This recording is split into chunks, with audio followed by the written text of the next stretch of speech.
Let's start new chapter Federalism for NCERT 10 Civic. Now overview. What is federalism? આપણે federalism સમજીએ કે federalism કોને કહેવાય. In the previous chapter we noted that vertical division of power among different level of government is one of the major form of power sharing in modern democracy. In the previous chapter examples of Belgium and Sri Lanka. આપણે એને detail study જોઈ how the powers shared among the different government. In this chapter we focus on this form of power sharing. આપણે power sharing પર focus કરીશું. It is most commonly referred to as federalism.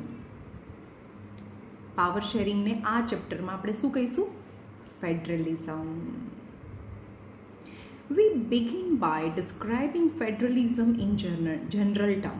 પણ હવે આપણે power sharing એવું નહીં કહીએ, એના બદલે આપણે ફેડરલિઝમ એવું એક જનરલ ટર્મ યુઝ કરીશું. The rest of the chapter try to understand the theory and practice of federalism in India. એટલે કે ઇન્ડિયાની અંદર પાવર શેરિંગ કઈ રીતે થયું છે, એનું understanding and theory and how it is practically federalism યાની power sharing happen in India. A discussion of federal constitution provision is followed by an analysis of policies and politics that has strengthened the federalism in practice. એટલે કે ઇન્ડિયાની અંદર જે ફેડરલિઝમ છે, જે power sharing છે, એની માટે બહુ બધી પોલિસીસ બનાવી છે and politics that is strengthen. એટલે કે ઇન્ડિયનનું જે પોલિટિક્સ છે એની અંદરની ડિફરન્ટ પોલિસીસ છે જે ફેડરલિઝમને સ્ટ્રેન્થન બનાવે છે. એટલે કે ફેડરલિઝમ એટલે કે પાવર શેરિંગથી ઇન્ડિયા છે એકદમ સ્ટ્રોંગ બને છે. Towards the end of the chapter we turn the local government a new and third tier मतलब level. We turn to the local government a new and third tier of Indian federalism. Let's start federalism.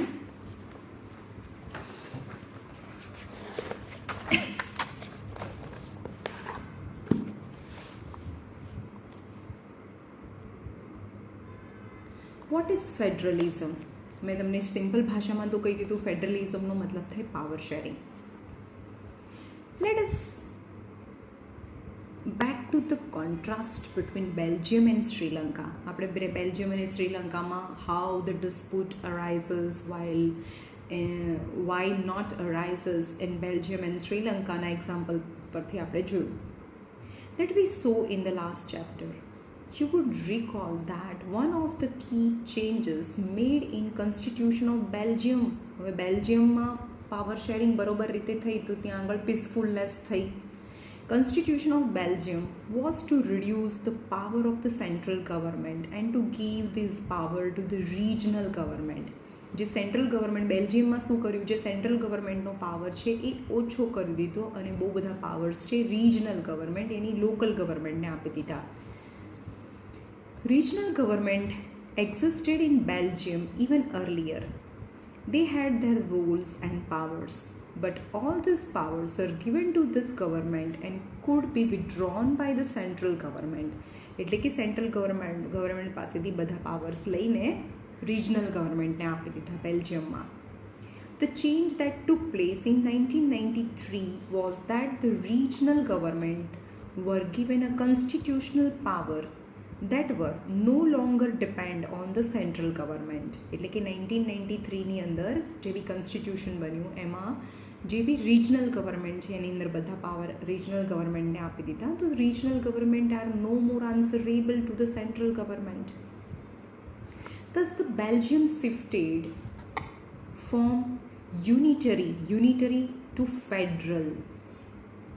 એટલે કે પહેલાં બેલ્જિયમમાં unitary type of government હતી. Unitary મતલબ single government, single ઓથોરિટીવાળી ગવર્મેન્ટને unitary government કહેવાય. પણ જેમાં ફેડરલ એટલે એકસાથે બે ગવર્મેન્ટ હોય, સેન્ટ્રલ બી હોય અને રિજનલ ગવર્મેન્ટ બી હોય. એટલે કે એમાં પાવર શેર થઈ ગયું હોય ને ફેડરલ ફોર્મ ઓફ ગવર્મેન્ટ કહેવાય. એટલે કે બેલ્જિયમમાં યુનિટરી ગવર્મેન્ટમાંથી ફેડરલ ફોર્મ ઓફ ગવર્મેન્ટમાં શિફ્ટ થઈ ગયું. while in Sri Lanka continued to be for all practical purpose a unitary system only. જે સેન્ટર ગવર્મેન્ટ છે એની અંદર છે એ બધો પાવર સેન્ટરમાં જ રાખ્યો. where the national government has all the powers. Unitary ગવર્મેન્ટનો મતલબ જે નેશનલ ગવર્મેન્ટ છે, સેન્ટ્રલ ગવર્મેન્ટ છે, એની પાસે બધા પાવર્સ હોય. Now Tamil leaders want Sri Lanka to be a federal system. પણ ત્યાં જે તામિલ લોકો હતા શ્રીલંકાના એવું કહેતા હતા કે જે રિજનલ ગવર્મેન્ટ છે એને પણ થોડો પાવર મળવો જોઈએ. Federalism is a system of government in which the power is divided between central authority and various constituent units of the country. That is the definition of a federalism. Government which the power is divided, यानी power sharing. Federalism is a power sharing. कोनी वच्चे central authority यानी central government and various constituent unit of the country यानी smaller unit. For example India हो तो state हो.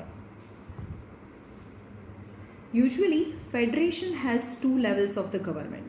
Federation में 2 लेवलनी government हो, एक तो सेंट्रल गवर्नमेंट हो और एक रीजनल गवर्नमेंट हो. One the government for the entire country, जेम के આપણે નરેન્દ્ર મોદી છે એ એન્ટાયર કંટ્રી માટે છે, જ્યારે ગુજરાતની અંદર એ ખાલી ગુજરાત માટે છે. One of the government for the entire country that is usually responsible for a few subjects of common national interest. है ને, જેમ કે ચાઇના સાથે વોર કરવાનું છે કે નવું ફાઇટર પ્લેન ખરીદવાનું છે તો પછી એમાં સ્ટેટ ગવર્મેન્ટનો કોઈ રોલ ના આવે, right. One of the government for the entire country that is usually responsible for a few subjects of a common national interest. The other are the government at the level of the provinces or a state government. Province government or a state government. એટલે બે ટાઈપની government છે, એક તો central government છે અને બીજી state government છે. That look after much of the day to day administrating of their state. હવે India as a vast country જો એક જ ગવર્મેન્ટ હોય તો જે રિજનલના જે બેનિફિટ્સ છે એનું ધ્યાન કોણ રાખે, લોકલ પીપલના બેનિફિટ્સનું ધ્યાન કોણ રાખે, તો એની માટે સ્ટેટ ગવર્મેન્ટ હોય. Both this level of the government enjoy their power independent of the other. એટલે કે બંનેના પાવર અલગ અલગ છે. સેન્ટ્રલ ગવર્મેન્ટનો પાવર અને સ્ટેટ ગવર્મેન્ટના પાવર્સ આર ડિફરન્ટ.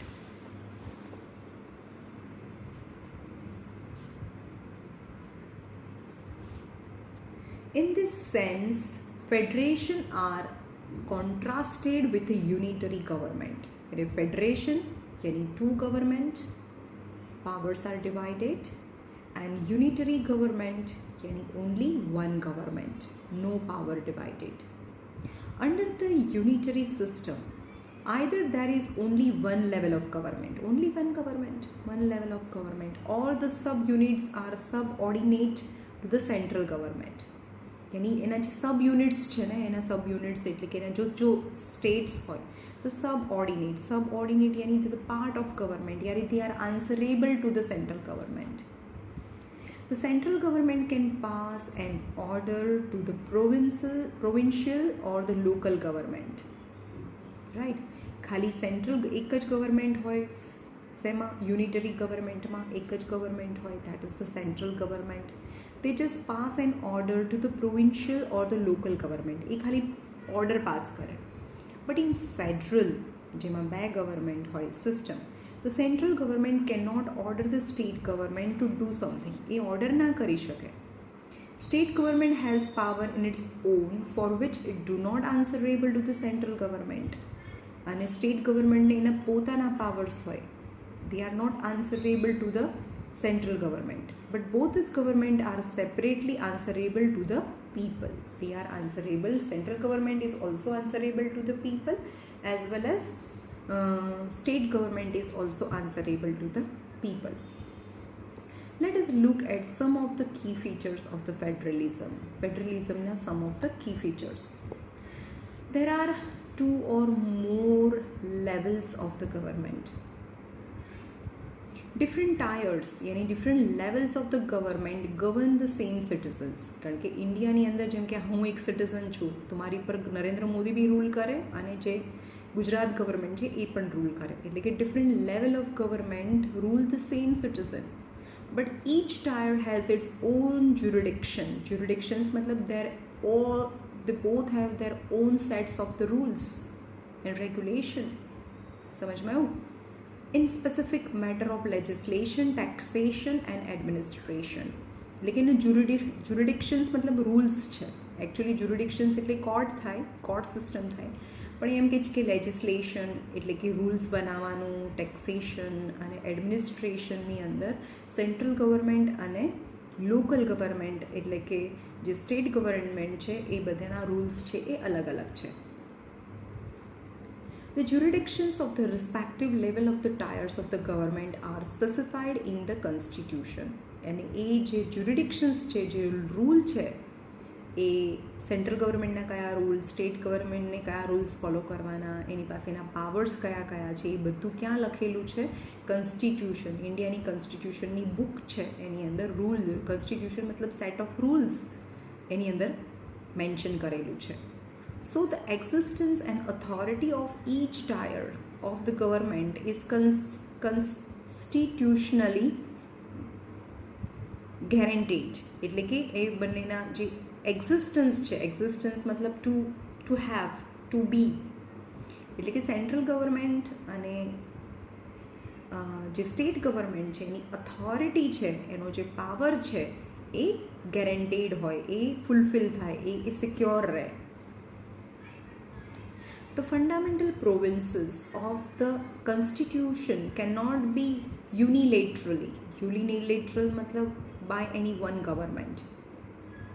સમજ માં છે? યુનિલેટરલ એટલે કે fundamental provision of the constitution can not be unilateral, એટલે કે ફંડામેન્ટલ પ્રોવિઝન મતલબ બેનિફિટ્સ, જે ફંડામેન્ટલ બેનિફિટ્સ છે કોન્સ્ટિટ્યુશનના કેન નોટ બી યુનિલેટરલ, એટલે કે કોઈ એક ગવર્મેન્ટ છે એને એન્જોય ના કરે. And change by one level of government. અને એ જે રૂલ્સ છે, જે બેનિફિટ્સ છે, એના રૂલ્સ છે, એ કોઈ એક ગવર્મેન્ટથી ચેન્જ પણ ના થાય.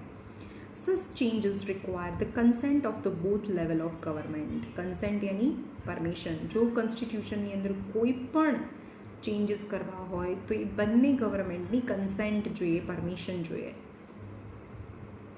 Courts have the power to interpret the constitution and the power of different level of the government. એટલે જે કોર્ટ છે, jurisdictions, ઇન્ડિયામાં 3 ટાઈપ્સ છે ગવર્મેન્ટના: લેજિસ્લેટિવ, administrative and jurisdiction. यानी court have the power to interpret the constitution. એટલે કે કોન્સ્ટિટ્યુશનમાં કોઈ પણ ચેન્જીસ કરવા હોય તો કોર્ટ પાસે એનો પાવર છે. and power of different levels of the government. The highest court act as an umpire of the dispute arises between different levels of the government. એટલે કે એમ્પાયરનું કામ શું? જે બી ઝઘડો હોય એને ડિસ્પ્યુટ એમ્પાયર કે હા ભાઈ 4 છે તો 4, 6 છે તો 6, એનું બધાએ માનવું પડે. એવી રીતે ઇન્ડિયાની અંદર જે કોર્ટ છે એ એમ્પાયર જેવું કામ કરે છે. If any dispute arises between different levels of the government in the existence of their respective powers. Sources of revenue for each level. revenue એટલે taxation, ટેક્સથી જે પૈસા ભેગા થાય એને સોર્સીસ ઓફ રેવન્યુ કહેવાય. For each level of the government are clearly specified.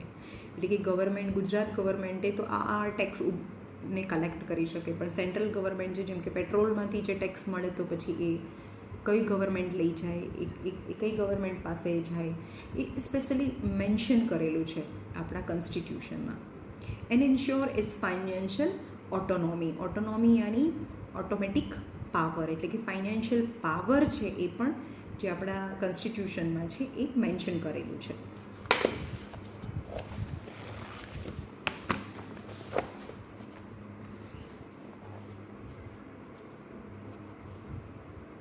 The federal system thus has a dual objective. Federal system means power sharing between central and state has a dual objective. એનાથી ને 2 ફાયદા થાય. એક તો to safeguard and promote unity of the country, એટલે કે જે કન્ટ્રીની unity છે એનું સેફગાર્ડ રહે, એનું પ્રોટેક્ટ થાય. while at the same time accommodate the regional diversity, એટલે કે જે રિજનલ ડાયવર્સિટી છે, રિજનલ ઇન્ટરેસ્ટ છે, લોકલ પીપલના ઇન્ટરેસ્ટ છે એ પણ ફૂલફિલ થાય. Therefore, two aspects are crucial. Crucial means important for the institution and practice of the federalism. એટલે કે આ બંને એસ્પેક્ટ જરૂરી છે. ઇન્ડિયા આટલી મોટી કન્ટ્રી છે તો એ યુનાઇટેડ બી રહેવી જોઈએ, એક પણ રહેવી જોઈએ, અને એઝ વેલ એઝ જે લોકલ પીપલ છે એના બેનિફિટ્સનું પણ ધ્યાન રાખવું જોઈએ. તો એ સેન્ટ્રલ ગવર્મેન્ટ ના સારી રીતે રાખી શકે એને માટે સ્ટેટ ગવર્મેન્ટ હોય. Therefore, this both the aspect આપણા બંને જે ઓબ્જેક્ટિવ છે યુનિટી એઝ વેલ એઝ જે લોકલ પીપલના ઇન્ટરેસ્ટને ફૂલફિલ કરવાની જે વાત છે that is very crucial, very important for the institution and practice of federalism. Government at different levels should agree to some rules of the power sharing.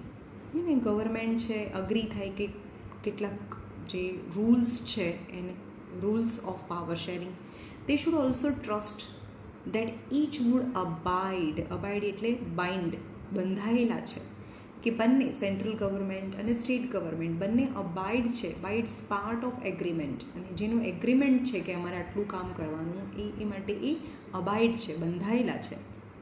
An ideal federal system has both aspects, mutual trust and agreement to live together. એકબીજા પર trust બી મૂકવાનો અને agreement to live together.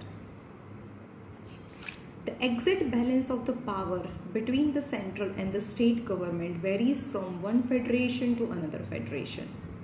એટલે કે છે કે exact balance of power between the central and state government varies, એટલે કે એક કન્ટ્રીથી બીજી કન્ટ્રીની અંદર જાઓ, ઓકે, ફોર એક્ઝામ્પલ સાઉથ આફ્રિકાની અંદર જાઓ કે અમેરિકાની અંદર જાઓ તો એમાં ફેડરલ સિસ્ટમ ઓફ ગવર્મેન્ટ હોય તો એક કન્ટ્રીથી બીજા કન્ટ્રીની અંદર જે સેન્ટ્રલ અને સ્ટેટ ગવર્મેન્ટના જે પાવર છે અથવા તો ફેડરેશન છે, જે પાવર શેરિંગ છે, that is different. This balance depend mainly on the historical context, એટલે કે તમારા પોતાની કન્ટ્રીની હિસ્ટ્રી કેવી છે એના પર ડિપેન્ડ કરે, in which the federation was formed. જેમ કે બેલ્જિયમ છે તો બેલ્જિયમમાં ફેડરેશન કયા બેઝ પર થયું છે, right. There are two kinds of the routes through which the federation have been formed.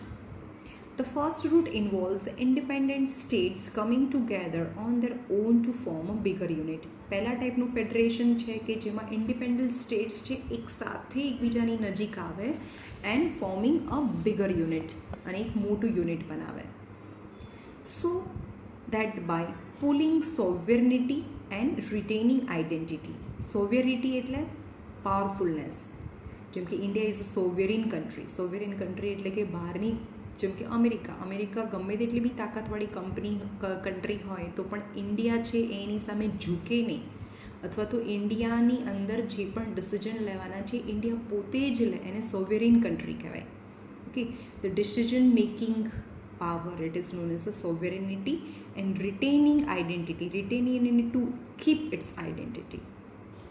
They can increase their security. This type of coming together federation, એટલે કે આ ટાઈપનું ફેડરેશન છે ને કમિંગ ટુગેધર ફેડરેશન કહેવાય, includes the USA, Switzerland and Australia is a coming together federation છે. In this first category of federation, all the constituent states usually have an equal power and are strong vice the federal government. એટલે કે જે United states કહીએ છીએ આપણે, તમને ખબર હોય તો એમાં અલગ અલગ સ્ટેટ્સની પણ સિટીઝનશીપ હોય. ઓકે, તો એમાં coming together federation, all the constituent state usually have a equal power, બધા સ્ટેટ્સને ઇક્વલ પાવર હોય, and the federal government still they are federal government. જ્યારે India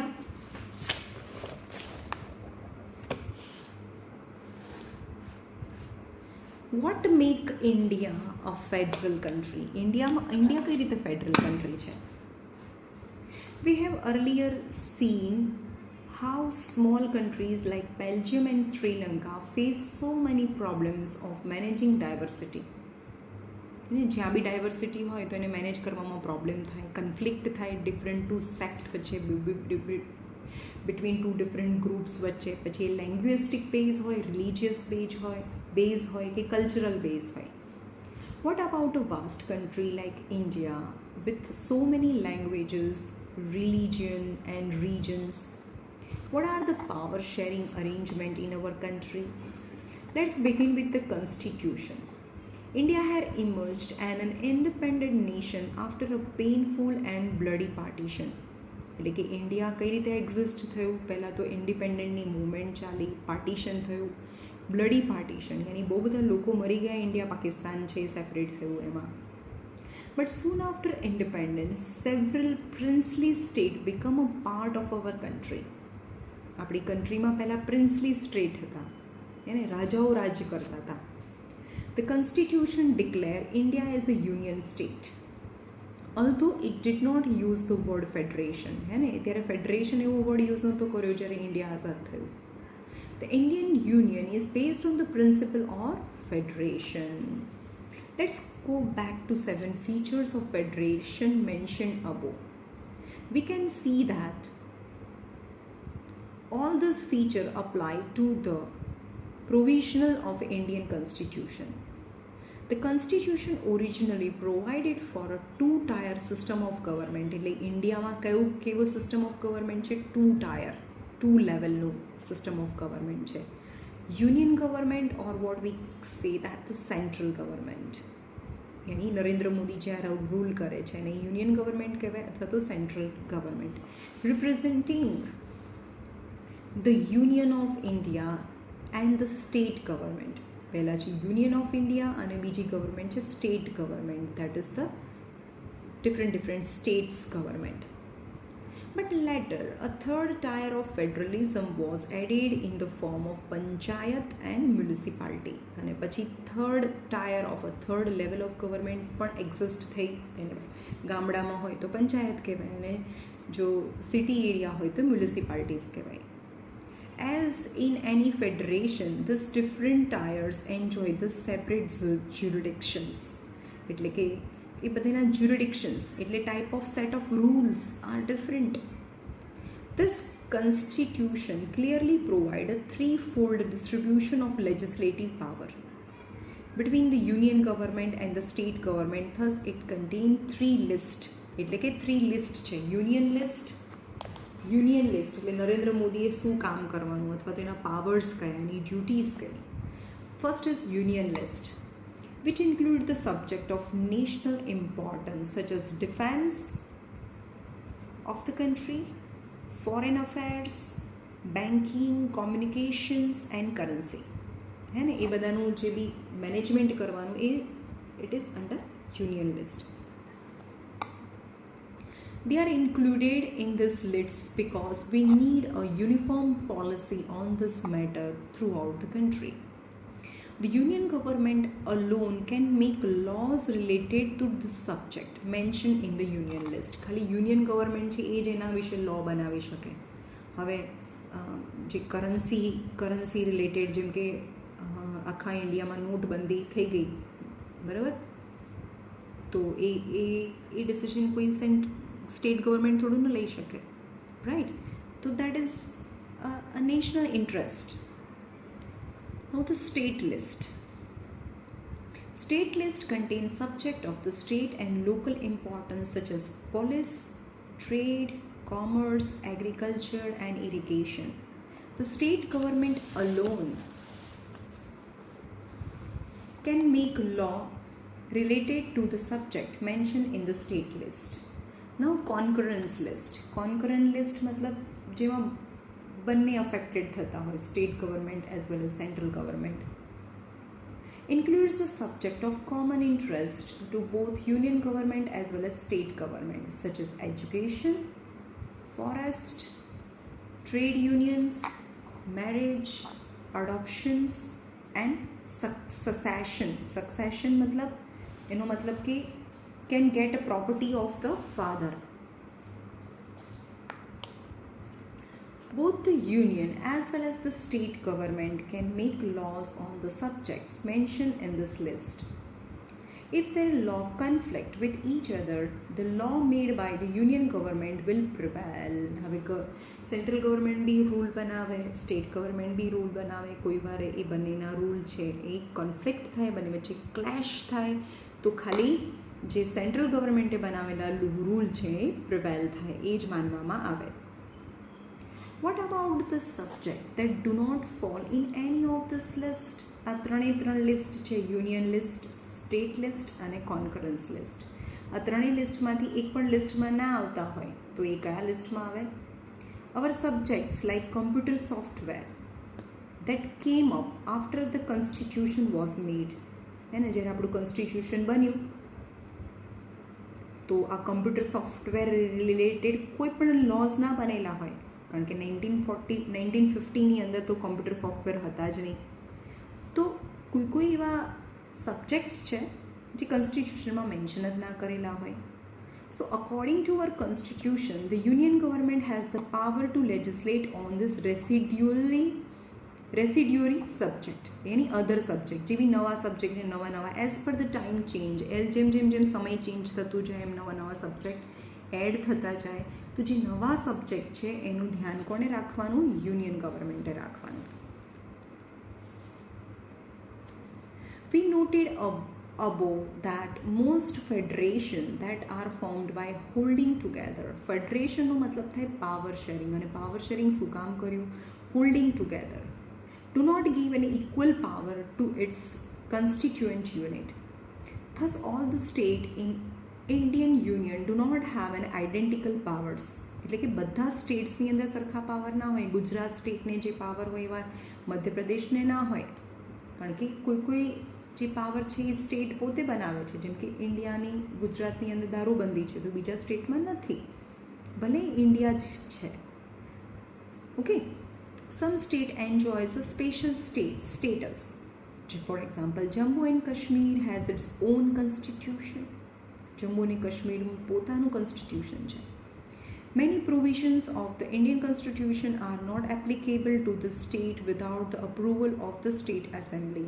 એટલે કે ત્યાંની જે સ્ટેટ એસેમ્બલી છે અપ્રૂવ ના કરે ત્યાં સુધી સેન્ટ્રલ ગવર્મેન્ટના જે લોસ છે, જે રૂલ્સ છે એ પણ જમ્મુ કાશ્મીરમાં એપ્લિકેબલ નથી. Indian who are not permanent resident of the state cannot buy a land or a house here. જે ત્યાંના પરમેનન્ટ રેસિડેન્ટ્સ નથી, જો કે હવે તો આ આર્ટિકલ્સ નીકળી ગયો, 352 કે 357 આર્ટિકલ હતું ને ઇન્ડિયાનો, કે આપણે જેમ સપોઝ પરમેનન્ટ રેસિડેન્ટ નથી, આપણે ત્યાં રહેતા નથી જમ્મુ કાશ્મીરની અંદર, તો આપણે ત્યાં લેન્ડ ના ખરીદી શકીએ. Okay. Similarly the special provision exist for some other state of India as well.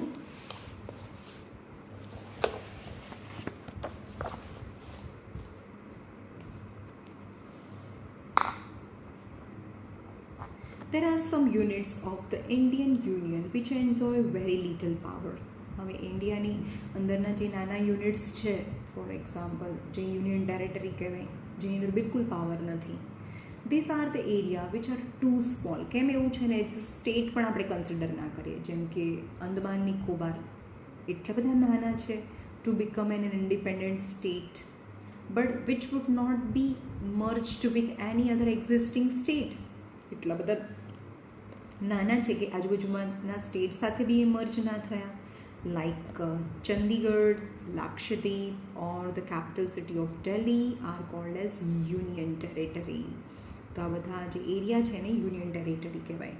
This territories do not have the power of state. એને સ્ટેટ હોય જ નહીં, ત્યાં સીધું central government has a specific power in running this area. This sharing of power between the union government and the state government is basic to the structure of the constitution. એ આપણા constitutionનો base છે. It is not easy to make changes to this power sharing arrangement. તો એની અંદર જો પણ changes લાવવા હોય તો કેવી રીતે કરવાના? કોન્સ્ટિટ્યુશનની અંદર the parliament cannot on its own changes this arrangement.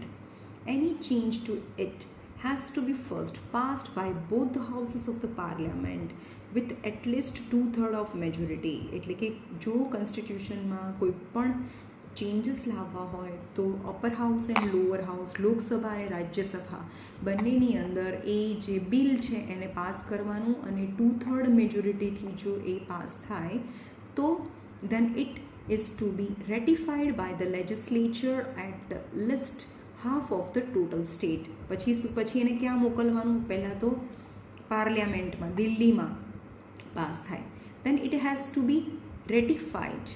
Ratified मतलब agreed. એટલે કે પછી જો અગ્રી થાય કોણ, legislature, at least half of the total state. Total state પણ આપણે ઇન્ડિયાના જે ટોટલ સ્ટેટ છે એમાંથી હાફ કરતાં પણ વધારે સ્ટેટ જો અગ્રી થાય તો તમે મતલબ તો કોન્સ્ટિટ્યુશનમાં ચેન્જીસ થાય. The judiciary plays an important role in overseeing the implementation of constitutional provisions and procedures. એટલે કે જ્યુડિશરી છે, જે કોર્ટ છે, plays an important role for the implementation of the procedure.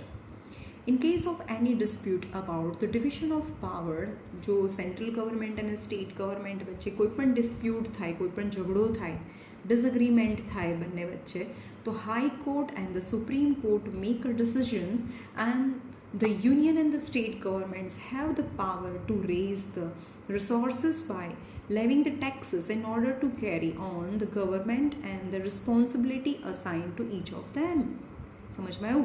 એટલે કે કોઈ ડિસ્પ્યુટ થાય તો સુપ્રીમ કોર્ટ છે અથવા હાઈકોર્ટ છે એનું ડિસિઝન છે એ ફાઇનલ ગણાય, અને યુનિયન અને state government have a power to raise the resources, કોઈ પણ રિસોર્સિસને રેઝ કરી શકે. રિસોર્સિસ મતલબ કોઈ પણ રિસોર્સિસ છે એને વધારી શકે અને એના પર ડ્યુટી, લેવિંગ ટેક્સીસ લઈને જે ત્યાંના જે સિટીઝન્સ છે એના પર ટેક્સીસ નાખીને પૈસા ભેગા કરીને એના જે રિસોર્સિસ છે એને રેઝ કરી શકે in order to carry on the government. Carry on the government મતલબ ગવર્મેન્ટ ચલાવવા માટે પણ પૈસા જોઈએ ને, તો એ ટેક્સીસથી એ કલેક્ટ કરી શકે and the responsibility assign to each of them. ચલો અહીંયા રાખીએ.